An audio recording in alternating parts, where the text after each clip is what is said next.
आज का ये वीडियो बजाज हिंदुस्तान कंपनी के ऊपर है। और दोस्तों ये ट्रेडिंग पर्पस नहीं है, ये इन्वेस्टिंग के लिए ही ये स्टॉक है, लॉन्ग टर्म के लिए। और दोस्तों ये स्टॉक के अंदर एक हायर टाइम फ्रेम बहुत बड़ा पैटर्न ब्रेकआउट हुई है। और प्लस ये स्टॉक का प्राइस बहुत ही कम है, 30 रुपये के अंदर ही है। तो ज़बरदस्त स्टॉक है। और ये बजाज ग्रुप्स होती है ना, उसके ही ग्रुप का ये एक स्टॉक है, बजाज हिंद। एक्चुअली ये कंपनी काम क्या करती है, ये दोस्तों ये कंपनी का काम है, शुगर जो आती है ना उसके, एक्चुअली ये गन्ने से शुगर बनाती है। और इसका पहले शुगर का काम था, लेकिन अभी क्या हो गया कि अपनी कंट्री इंडिया के अंदर क्या होता है कि सबसे ज़्यादा हाईएट हमारा जो इंपोर्ट है वो ऑयल है, जो पेट्रोल है। उसकी वजह से हमारा करंट अकाउंट डेफिसिट बहुत बढ़ जाता है। करंट अकाउंट डेफिसिट बढ़ने से अपनी INR कमज़ोर हो जाती है, डॉलर स्ट्रांग हो जाता है, क्योंकि पेमेंट डॉलर में करना पड़ता है। तो गवर्नमेंट को क्या है कि गवर्नमेंट ये सोचती है कि जितना हो सके उतना जो पेट्रोल है हम कम इंपोर्ट करें, ऑयल कम इंपोर्ट करें। तो उसके जो सोर्सेज है, जैसे इलेक्ट्रिक व्हीकल है, उसके ऊपर का सरकार ज़्यादा फोकस कर रही है, इलेक्ट्रिकल व्हीकल के अंदर। और पेट्रोल के जैसा एक इथेनॉल एक चीज़ आती है जो पेट्रोल के बराबर में वो यूज़ कर सकते, पेट्रोल की जगह इथेनॉल डाल के यूज़ करो तो भी काम चल जाता है अच्छा खासा, ऐसा पेट्रोल के जैसा ही चलता है। तो गवर्नमेंट इसका भी एक इनिशिएटिव लेकर आई है कि इथेनॉल जितना हो सके उतना ज़्यादा करो, जितना परसेंटेज हम कम लाएंगे, जितना परसेंटेज हम कम इंपोर्ट करेंगे पेट्रोल, उतना ही हमारा करंट किस अकाउंट हमको डॉलर हमारा रेवेन्यू बच जाएगा, करंट अकाउंट डेफिसिट कम होता जाएगा। तो इसके वजह से गवर्नमेंट ने एक स्कीम लाई थी। और इथेनॉल बनता है शुगर केन से। तो ये कंपनी शुगर बनाती थी, उसमें से फिर ये इथेनॉल बनाने लगी। इथेनॉल में इसको बहुत अच्छा प्रॉफिट आने लगा और सबकी साइकिल बहुत अच्छी चल रही थी। अभी रिसेंटली क्या हुआ कि अचानक से शुगर का प्राइस बढ़ गया। शुगर का प्राइस बढ़ने की वजह से अभी इलेक्शन नज़दीक आ रही थी, तो गवर्नमेंट कोई भी रिस्क नहीं लेना चाहती, उसके लिए गवर्नमेंट चाहती है शुगर का प्राइस कम हो। वो वजह से गवर्नमेंट ने अभी इथेनॉल को बंद करा और बोला कि अभी इथेनॉल बंद करो और शुगर प्रोडक्शन ज़्यादा करो, ताकि मार्केट में शुगर ज़्यादा आएंगी, डिमांड ज़्यादा आएंगी, तो ऑटोमेटिकली सप्लाई कम हो जाएंगी और प्रभाव गिर जाएगा। ये बेसिक सब डिमांड और सप्लाई। ये स्टोरी बताने की ज़रूरत इसलिए है क्योंकि ये सारी चीज़ वास्ता है इस कंपनी का। ये कंपनी को क्या, पहले इथेनॉल शुगर बनाती थी, शुगर से फिर इथेनॉल के अंदर जंप करी। इथेनॉल भी बहुत बड़ा मार्केट है। देखो भारत 130 करोड़ की आबादी का है, उसमें कितना पेट्रोल चाहिए। और वो कितने पेट्रोल में पेट्रोल में से 10% इलेक्ट्रिक होंगी, 10% भी नहीं, उससे कम ही होगी, लेकिन 10% भी इलेक्ट्रिक पकड़ो तो फिर भी 90% और भी मार्केट के अंदर इथेनॉल जितना ज़्यादा यूज़ होगा गवर्नमेंट के लिए और सबके लिए अच्छा है। तो इथेनॉल के अंदर बहुत अच्छी चीज़ करती थी। अभी गवर्नमेंट ने अचानक से रोक लगा दी इथेनॉल के, वो भी उसके पीछे एक ही चीज़ थी, क्योंकि शुगर के प्राइस बढ़ रहे। तो लोग ने बोला इथेनॉल बंद करो, वापस शुगर प्रोडक्शन चालू करो। तो अभी वो टेम्प्रेरी है, इलेक्शन के बाद वापस सब कुछ ठीक हो जाएगा और ये इथेनॉल बनाना चालू हो जाएंगी। तो उसके वजह से स्टॉक में थोड़ा करेक्शन आ गया था, क्योंकि इथेनॉल के अंदर उन लोग का धंधा एकदम स्पीड में बढ़ गया था। लेकिन अभी शुगर में आ गए। अभी बात करते हैं टेक्निकल की।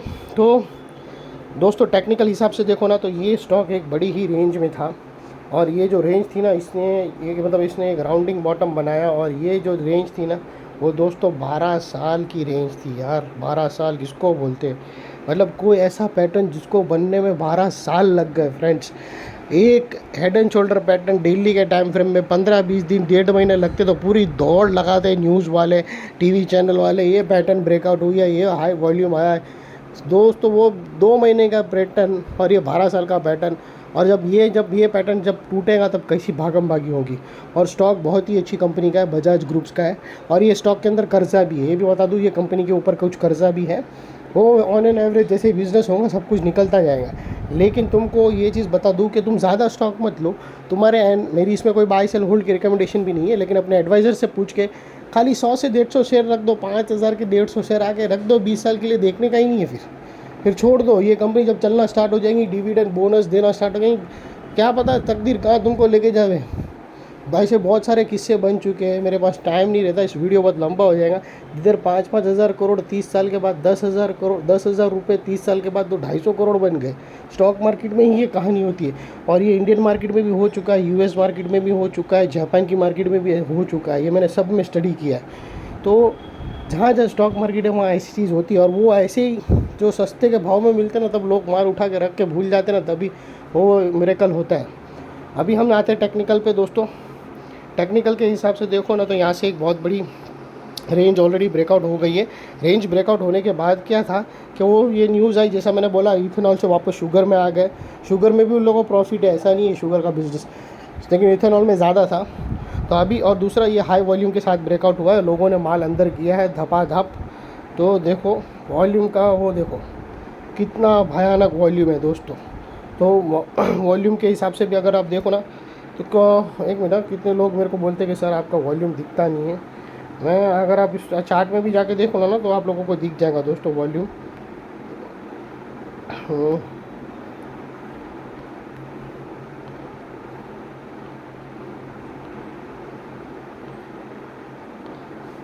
अभी मैंने जितना हो सके उतना तो मैंने इसका बढ़ाया हूँ। आप भी चार्ट में डाल के देख लेना, ये बहुत बड़ा वॉल्यूम एक्यूमुलेशन यहाँ से ब्रेकआउट हुआ है। अभी इसका जो फर्स्ट टारगेट निकल के आ रहा है ना, इसको तुम दो, इस ये हायर टाइम फ्रेम का चार्ट पैटर्न रहता है, वो 1 से 1.5 साल तक वैलिड रहता है। 1 से 1.5 साल तक इसका टारगेट आने में लगता है। उसके बाद भी अगर ऐसे स्टॉक को इसके बाद भी रखो तो भी बहुत अच्छा है लॉन्ग टर्म के लिए। इसका जो सेकंड टारगेट निकल कर आ रहा है, फर्स्ट टारगेट जो निकल कर आ रहा है इसका, वो सीधा ही स्टॉक का डबल टारगेट है। 30 का डबल 60 है, लेकिन ये 65 से 70 ये जोन में सीधा डबल फर्स्ट टारगेट वहाँ बनता है। उसके बाद भी अगर आप होल्ड करते हो तो सेकंड टारगेट इसका निकल कर आता है 116।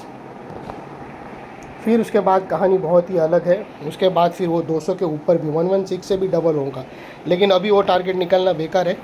अभी फ़िलहाल आप इतना देखो, और इसने अच्छा खासी राउंडिंग बॉटम यहाँ से बनाया है, आप देख सकते हो, और उसको फर्स्ट क्लास हाई वॉल्यूम के साथ यहाँ पर ब्रेकआउट हुआ है।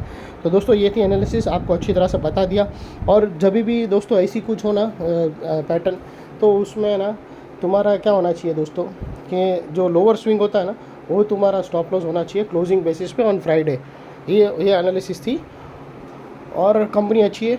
आपने एडवाइज़र से पूछ कर ही पोजीशन लेना, इसमें कोई भी हमारी बाय सेल होल्ड रिकमेंडेशन नहीं है। और दोस्तों मेरी चैनल की एनालिसिस अच्छी लगती हो तो प्लीज़ मेरी चैनल को लाइक शेयर सब्सक्राइब करते रहना फ्रेंड्स। थैंक यू, जय हिंद।